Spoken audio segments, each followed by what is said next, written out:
ja sam rješenje tražio u toj organizacionoj transformaciji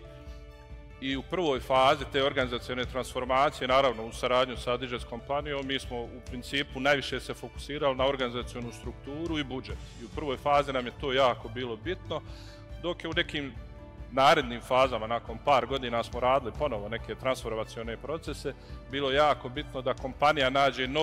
novu ideju za poslovanje, novu misiju,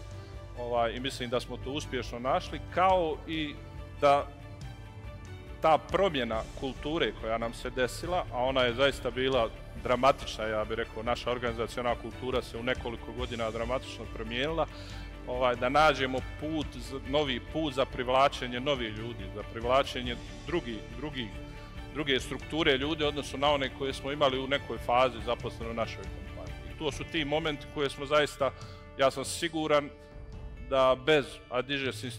kolega iz Adidasa, naših svih konsultanata koji su bili kod nas, apsolutno ne bismo uspjeli da prođemo taj proces, jer teško je osnivaču da operiše na onome što je on generisao, što je pravio, što je osnovao, znači, a to je njegova kompanija.